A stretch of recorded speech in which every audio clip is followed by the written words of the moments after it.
Bum bum bum bum beam beam bum boom. What's up, y'all? Philyfli Show checking in here with the UFC edition of the Philyfli Show. Chilling at Right Way Production Studios, looking around, checking out the views, looking at what I need to do for the future, planning today's episode of the UFC edition, and after this the NFL edition too. The NFL edition, though, is a goodbye show. Bum, bum, bum. Anyways, let's get back to what we're talking about. UFC edition. We had a UFC fight night last week with Jack Hermanson and Sean Strickland. We'll do a little review of that. Then I'll get into UFC 250. Yeah. What? Is it 256? I'm pretty sure it's 256. Guys, I just wrote that down, and I didn't even look to make sure I was actually right. Why did I write 256? What is up with 256 in my head? That's kind of funny. I gotta fix this quick. 271. I was listening to the presser before this. That was the reason why this show kind of gets out a little late. I wanted to kind of get this out a couple hours ago, but the UFC edition, I wanted to watch the press show. If you didn't watch it, there's just some funny things. All fighters super respectful of each other. Dana White was supposed to take a shoey. He never took a shoey. No one ever got him a beer. That was kind of messed up. That's about it. But we're going to jump into the Jack Hermanson, Sean Strickland UFC fight night last week. Again, the Philyfli Show host, me, Travis, kills it again. 10 out of 13. So, match like number 13 was Malcolm Gordon versus Denny Bondar. Man, I told you, Malcolm Gordon is a beast. And he showed why he's going to be a competitor. And we cannot keep counting him as an underdog. I guarantee you his next fight is going to be an underdog. And it's still going to... I just want to see who he's faced before I say he for sure wins. But most of that division, I can kind of say Malcolm Gordon has a shot at it. Match like number 12 was Jason Witt versus Phil Rowe. Phil Rowe got a nice knockout in the second round. Did criticize himself, saying he gets off slow, so we'd like to change that up, which I'd like to see that too. But hey, good fight there. Next we had Jolton Almeida versus Danilo Marquez, and I told you that Almeida can finish this fight and do what he can do, because that's kind of why the odds makers gave him a negative 400 in his debut. But Danilo Marquez is a beast too. But hey, skill set. There's levels to the game, and Almeida's level was higher for sure that night. Alexis Davis versus Julia Stoliarenko. That was kind of a little bit of a snooze fest fight for me, but Alexis Davis got the win. So that was 4 fights in a row before I got this one wrong, which... This one was crazy. Chidi Nakuani versus Marc-Andre Barrelt. I mean, was not supposed to go down in 16 seconds for a debut for Chidi, but hey, Chidi got the win. Good for him. I told you that fight was a lot closer. Well, the odds makers only had it almost a pick 'em, so that, I mean, you could have guessed that it was going to be close. Match like number 8, Hakeem Dawodu versus Michael Trezano, and that fight was awesome. Glad it went Hakeem's way, but man, that was a great fight. Just great fight. Next was Miles John versus John Castaneda, and man, Castaneda with the upset. Didn't see that coming. Got that one wrong. That would be my second wrong one of the night. There's only 3 of them, so there's only one more to come. We jump into the main card. We had Juliana Rosa versus Steven Peterson. Julian got the win, but it was a way closer fight than what the odds had on him. Match like number 5 was supposed to be the actual Ultimate Fighter finale, but Trey Sungor had a pullout. And, those two guys are brawlers, but man, like, something was different with that Trey. Like, Trayson goes at his own speed, and sometimes I feel like he just up his speed on his output of his strikes, because he was like walking down Brian, and Brian was just hands down ready to get punched in the face. So I can't wait to see these guys in the future. And Brian Battle is, his last name's literally what it is. He's a battle, man. Battlefield. He's awesome.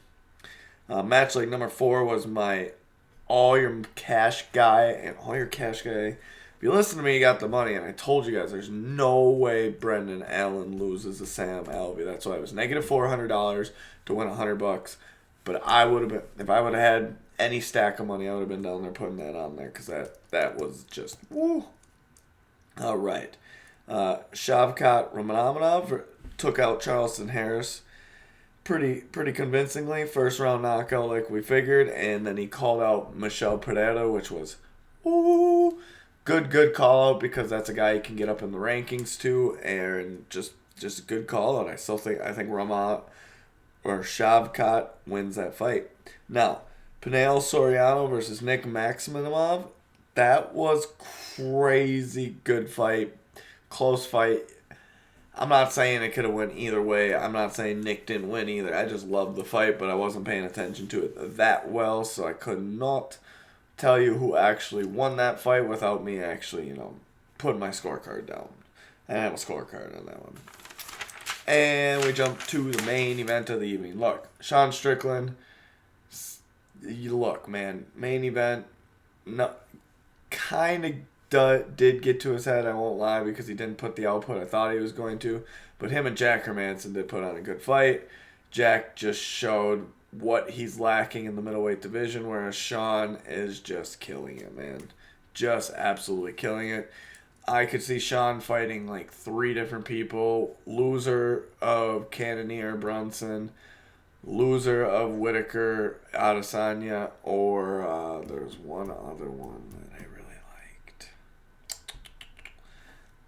liked. I can't think of it right now. There's one other one I really liked. But hey.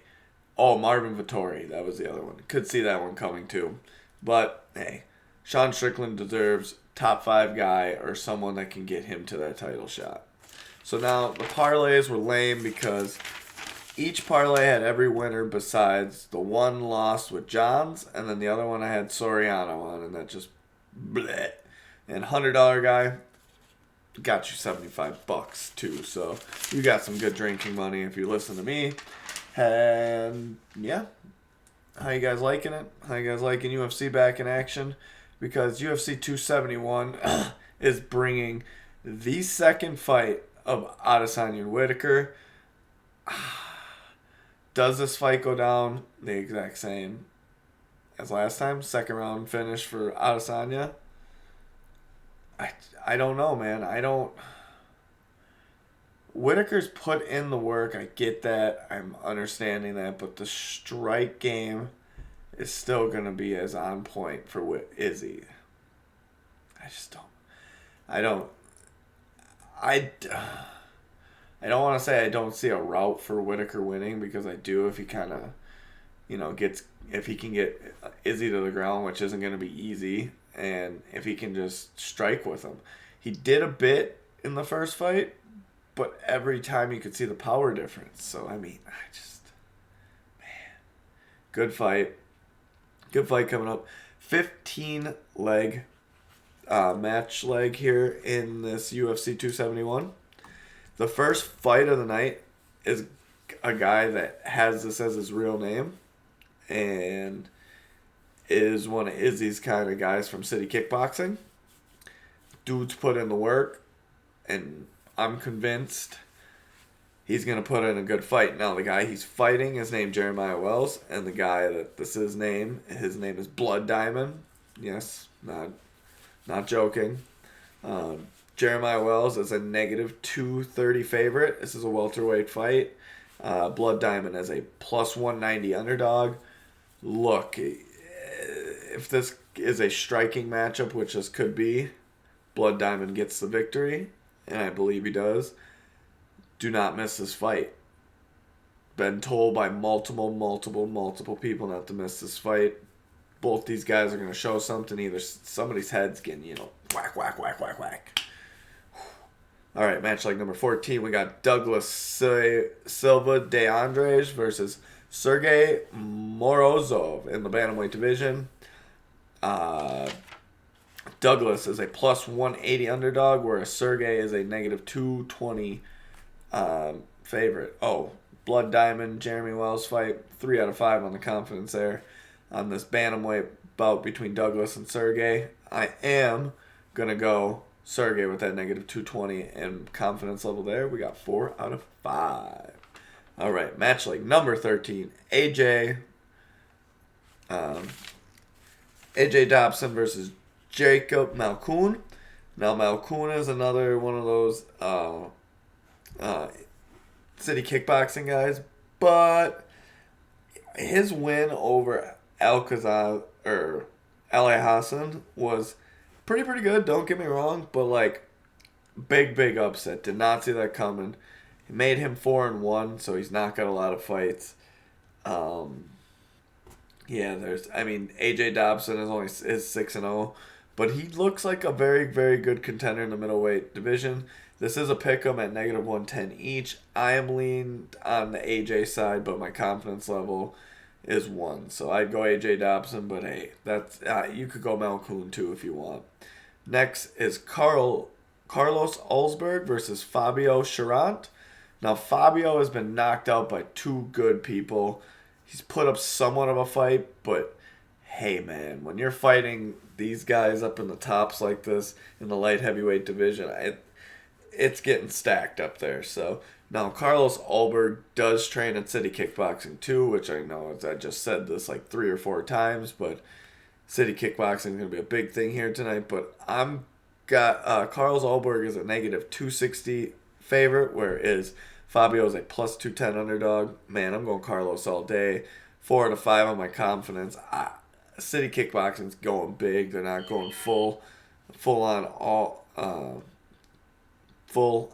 all wins, but hey, they can try.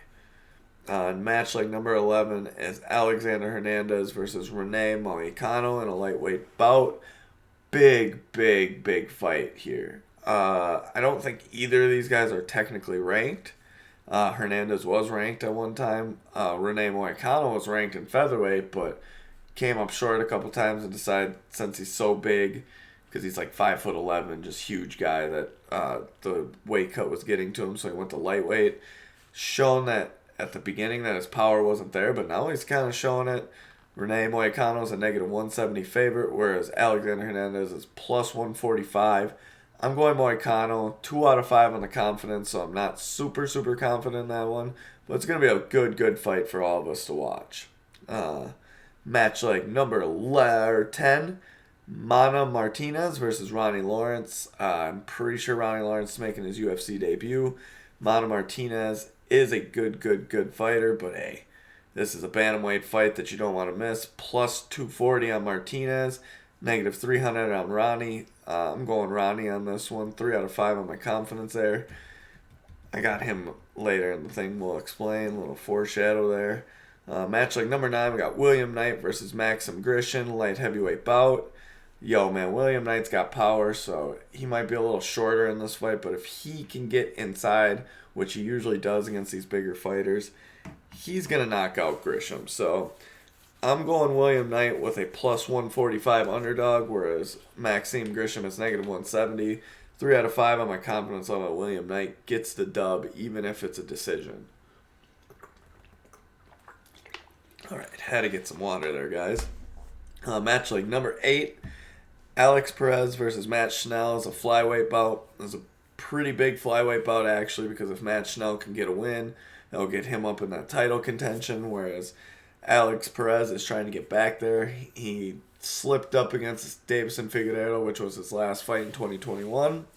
But hey, wait, it might have been 2020. It said 2021, I swear. But anyways, Alex Perez, negative 380 favorite. Matt Schnell, plus 300. I think Perez gets the win and him get back into that title contention.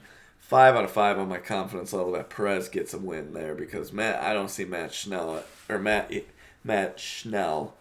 at that level in the flyweight division. Match like number 7 is Roxanne Modafferi versus Casey O'Neill, flyweight female fight. Ooh, big fight. Look, Roxanne Modafferi is a beast, but Casey O'Neill is the future of this flyweight division. Plus 300 on Roxanne, negative 400 on Casey. Casey gets the job done with a W, and I feel like a finish. So 5 out of 5 on confidence level there. And we go to the featured prelim bout of the evening. It's a heavyweight fight versus Andre Olaski versus Jared Vader. Dude, okay, Olaski's still great in this game. Is this the end? No, Jared Vader does not get a W here. Negative 150 on Andre, plus 125 on Jared. Yeah, the odds are there. But that's just because Andre's old and they know it's eventually going to happen that the wheels catch up to him. But I'm going Andre. 2 out of 5 only on the confidence level there, just because these are heavyweights and the hands are heavy. All right, main event of the evening. We will start out with a 5. Obviously, it's 5 legs only in the pay-per-view bouts. Bobby Green versus Nasrat Hakparas, lightweight bout. Negative 150 on Bobby Green, plus 125 on Nasrat. Look, man, I want to go with Nasrat, but Bobby Green's hands are so good. If he's on point like he's been on most of his and 80% of his last fights, he's going to get a W, whether it's in a point win or he knocks him out. Hakparas likes to get in there and get into a brawl, so I just see him getting caught. Negative leg, so I'm going Bobby there, but it's only 1 out of 5 on my confidence there. All right, we got match like number 4. We're entering the Matrix with Kyler Phillips versus Marcelo Rojo.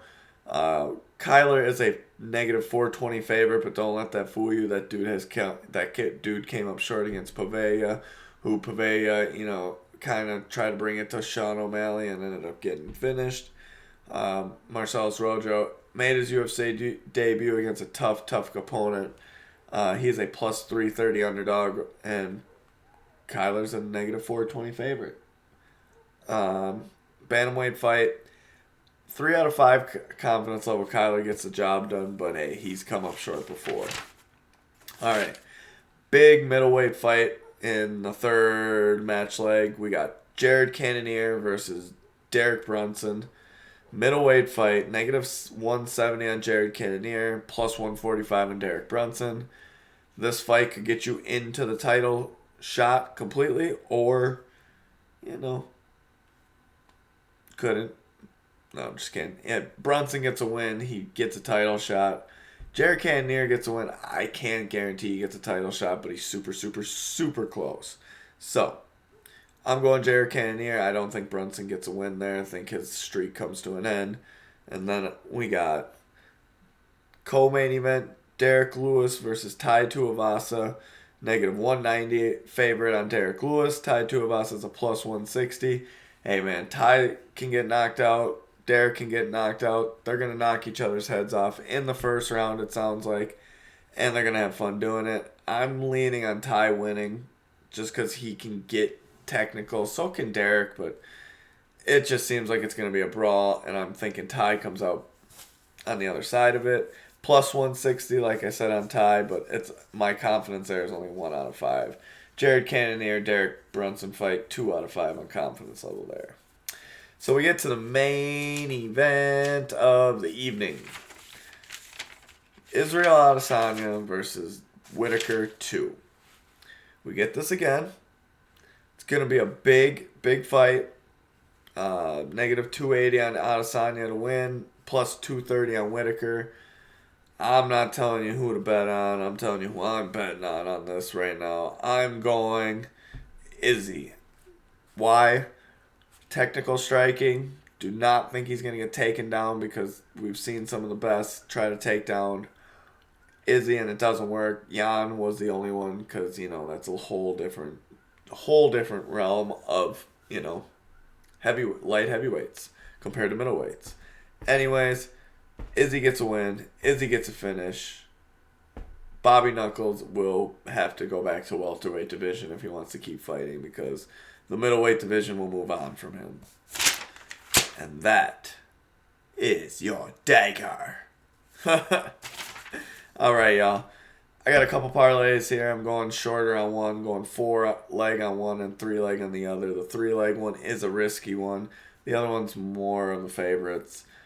but I mixed it up because I do not want to get any wrong. I'm sick of missing it by one. Even jumping on this other thing that I'm going to talk about that on the NFL edition because it's a little funner, and it'll be more fun for that when I get to the NFL next year. But anyways, this is the UFC show. First parlay, we got Morozov with that negative 220. Then you go Carlos Alsberg with that negative 260. Alex Perez with that negative 380. And Casey O'Neill with that negative 400 on a parlay. That should bring you back some decent money if you put some good money down. The next one, you put some little bit of money down, should get you some good money because I go Blood Diamond to start out with that plus 190. Then I go Ronnie Lawrence with a negative 300. And then William Knight with that plus 145, and that should bring you back some good money. $100 guy, look, you need a risk. You need to do it at the beginning of the night and make yourself look super smart. Plus $100 guy, you got $100 to lose, man. Just lose it, okay? Throw your $100 on Blood Diamond. For one, because his name's cool and you're gonna sound cool. I'm betting on Blood Diamond. Yeah. Yeah. Plus 192 getting back on that one. Cha-ching! And if you lose, hey, man, the guy's name was Blood Diamond. He was supposed to win, man. Obviously. That's how it goes. Or your cash person who's got all the money, or, your big spender, you can throw down a little bit of extra that we can't. Some of us raw dogs. Anyways, I'm going O'Neal. She doesn't lose this fight to Roxanne Modafferi. I could even go Alex Perez. You could even go Alex Perez because I don't see him losing that fight against Schnell, but that's a riskier one than I think than O'Neal because that girl's got some crazy skill set. All right, y'all. Philyfli show's checking out here a little bit longer than what I want to go on my podcast, but hey, a little longer is good for you guys. You get a little more of my expertise and a little bit more money in your pockets. So get that money in your pockets. Hit me up on my my YouTube, follow it, share it, and shout out to the 999 Red Parade Production Studios for always making this happen. Peace out, Holmes.